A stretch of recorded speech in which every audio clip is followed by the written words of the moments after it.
오늘의 말씀 열왕기하 23장 1절에서 20절까지 말씀입니다.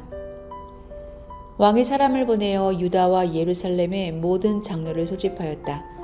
왕이 주님의 성전에 올라갈 때에 유다의 모든 백성과 예루살렘의 모든 주민과 제사장들과 예언자들과 어른으로부터 아이에 이르기까지 모든 백성이 그와 함께 성전으로 올라갔다. 그때 왕은 주님의 성전에서 발견된 언약책에 적힌 모든 말씀을 크게 읽어서 사람들에게 들려주도록 하였다. 왕은 기둥 곁에 서서 주님을 따를 것과 온 마음과 목숨을 다 바쳐 그의 계명과 법도와 율례를 지킬 것과 이 책에 적힌 언약의 말씀을 지킬 것을 맹세하는 언약을 주님 앞에서 세웠다. 온 백성도 그 언약에 동참하였다. 왕은 hil기야 대제사장과 부제사장들과 문지기들에게 바알과 아세랴와 하늘의 별을 섬기려고 하여 만든 기구들을 주님의 성전으로부터 밖으로 내놓도록 명령하였다. 그리고 그는 예루살렘 바깥 기드론 들판에서 그것들을 모두 불태우고 그 태운 재를 베델로 옮겼다. 그는 또 유다의 역대 왕들이 유다의 성읍들과 예루살렘 주위에 있는 산당에서 분향하려고 임명한 우상을 숭배하는 제사장들을 내쫓았다.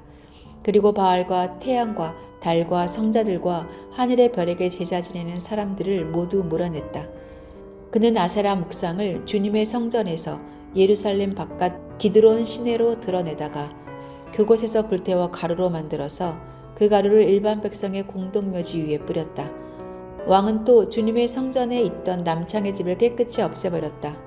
이 집은 여인들이 아세라 숭배에 쓰이는 천을 짜는 집이었다. 그는 유다의 모든 성읍으로부터 모든 제사장을 철수시켜 예루살렘으로부터 불려들었다. 그리고 게바로부터 브엘세바에 이르기까지 그 제사장들이 제사하던 산당들을 모두 부정하게 하였다. 그리고 이 성읍 성주의 이름을 따서 여호수아의 문이라고 부르는 문이 있었는데 그 문 어귀에 있는 산당들 곧 그 성문 왼쪽에 있는 산당들을 모두 헐어버렸다.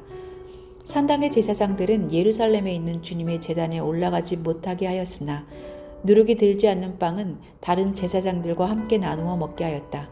그는 또 흰놈의 아들 골짜기에 있는 도벳을 부정한 곳으로 만들어 어떤 사람도 거기에서 자녀들을 몰렉에게 불태워 바치는 일을 하지 못하게 하였다. 또 그는 유다의 왕들이 주님의 성전어기 곧 나단멜렉 네시의 집 옆에 있는 태양신을 섬기려고 하여 만든 말의 동상을 헐어버리고 태양술에도 불태워버렸다. 또 그는 유다 왕들이 만든 아하스의 다락방 옥상에 세운 제단들과 므낫세가 주님의 성전 안팎들에 세운 제단들을 모두 제거해서 부순 뒤에 가루로 만들어 기드론 시내에 뿌렸다.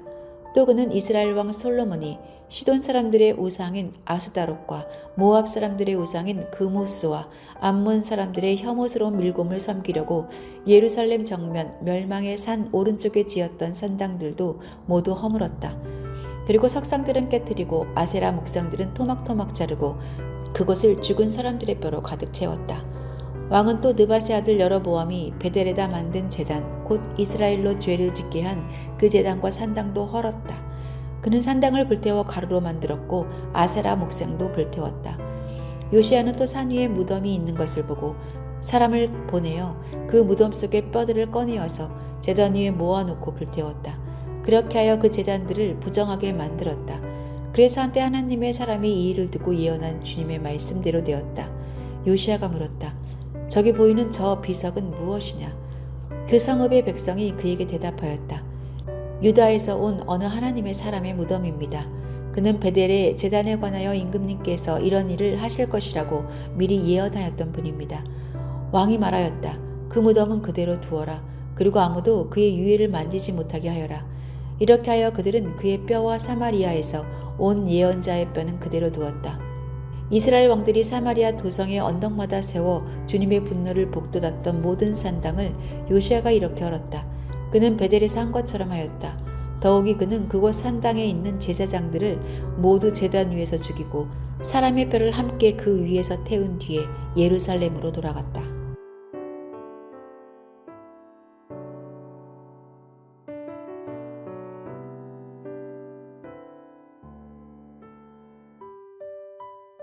과거 제국주의 시대 기독교인들이 하나님을 향한 열심으로 이방 종교의 신앙을 파괴하고 기독교의 신앙 행위를 금지시켰던 일들은 선한 의도에도 불구하고 바른 복음을 전하지 못했고 복음에 대한 부정적인 인상만을 심어주었습니다.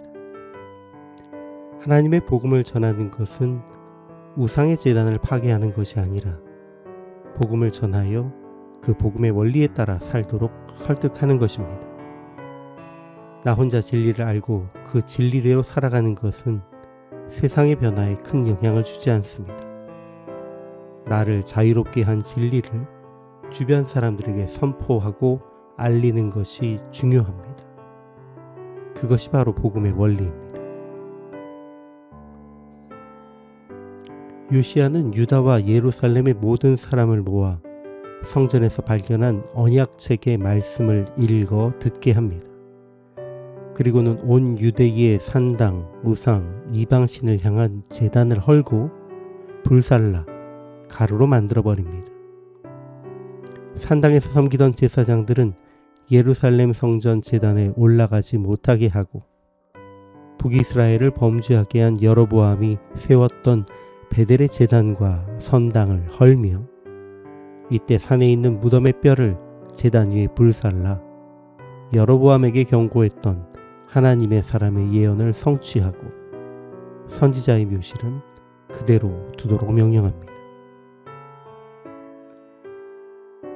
지난 21장을 묵상하면서도 나누었지만 왕이 혼자 돌이키는 것은 의미가 없습니다. 그러므로 요시야는 유다의 모든 백성을 하나님의 성전으로 모으고 율법책의 말씀을 듣게 하며 하나님 앞에서 언약을 새롭게 합니다. 시내산에서 모세가 하나님의 율법을 선포하고 이스라엘 백성들이 그 율법에 순종하겠다고 고백하면서 하나님의 백성이 된 후 이스라엘의 후손들은 다시 한번 율법의 말씀 앞에 서서 언약의 백성이 될 것을 약속했습니다. 이후 그들은 바알과 아세라와 하늘의 별을 섬기는 우상과 제사 돌구를 불살랐고 이 일은 사마리아의 여로보암이 세운 제단과 산들에서도 실행되었습니다. 오늘 본문을 통해 하나님의 사람이 선포한 오랜 예언이 성취되었습니다. 이스라엘을 범죄의 길로 이끌었던 여로보암이 세운 죄의 결과물이 요시야를 통해 비로소 제거되었고 유다와 사마리아 전역에서 우상의 제단이 무너졌습니다. 그러나 이보다 더 중요한 것은 요시야가 유다의 백성들을 불러 하나님의 율법을 들려주어 깨닫게 하고 그대로 살 것을 다짐받은 것입니다. 그는 혼자 변화되는 것에 만족하지 않고 공동체의 변화를 소망했고 유다 백성들이 다시 하나님의 약속의 백성으로 살아가기를 소망했습니다. 우리 안에 이런 소망을 품고 성도와 백성을 말씀 앞에 세우는 지도자들이 바로 서기를 소망합니다.